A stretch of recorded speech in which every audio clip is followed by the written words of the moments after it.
Olá, caros amigos da economia. Estamos aqui para conversar sobre assuntos muito importantes nesse dia de hoje, 31 de outubro de 2022.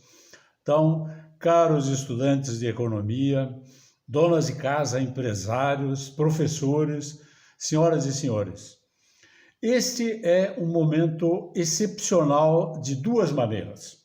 O primeiro é o momento econômico que nós estamos vivendo.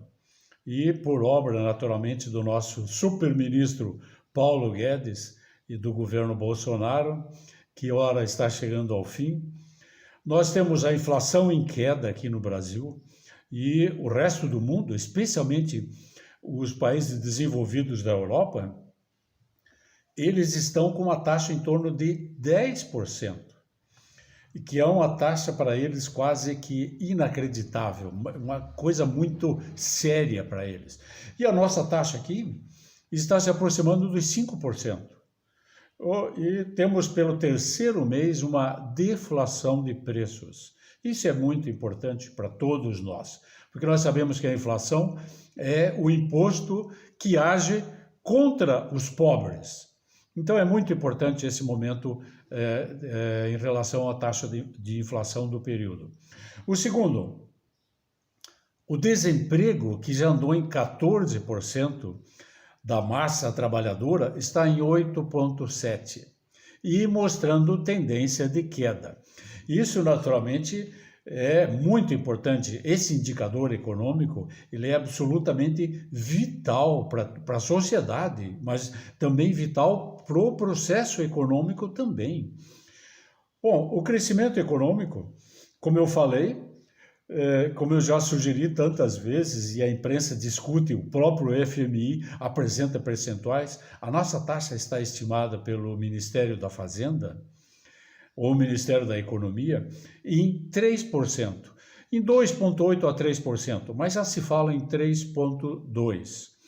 Isso significa, após uma pandemia que consumiu 700 bilhões de reais, é uma coisa muito importante. Quer dizer, o governo, o principal agente da economia, está com déficit, que ele procura naturalmente equacionar.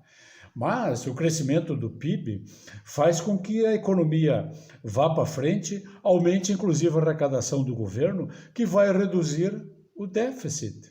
Então, tudo está, como a gente diz comumente, conjuminando. Uma outra coisa, o setor primário vai produzir uma nova safra recorde. Isso vai impactar positivamente a balança comercial brasileira e vai inundar o setor primário da economia de grande liquidez. Isso, além da posição do balanço de pagamentos do Brasil ficar ainda melhor, né? Um outro dado muito importante, eu diria crucial, que é o seguinte: o investimento estrangeiro, o capital estrangeiro que vem para cá, não somente aquele que vem para a Bolsa, mas aquele que vem para expansão industrial, por exemplo, ou novas fábricas que aumentam o emprego aqui no Brasil, vai bater um recorde de 85 bilhões de dólares. Esse recorde significa o quê? A confiança do investidor internacional no Brasil. E esse é um indicativo de vitalidade econômica muito importante. Muito bem, nós temos outras notícias, mas digamos que essas sejam as notícias principais da economia. Mas temos do outro lado o mas, né? O momento político, um momento de transição. Isto é, um governo que está saindo, que chega no seu ocaso, né? E no seu crepúsculo, e um governo que surge e que vai recomeçar tudo em janeiro. Muito bem, aqui temos um problema que é também um problema econômico. Nós temos visto que quase sempre, e esse agora parece ser o caso, o governo que assume destrói tudo o que o governo anterior fez de bom.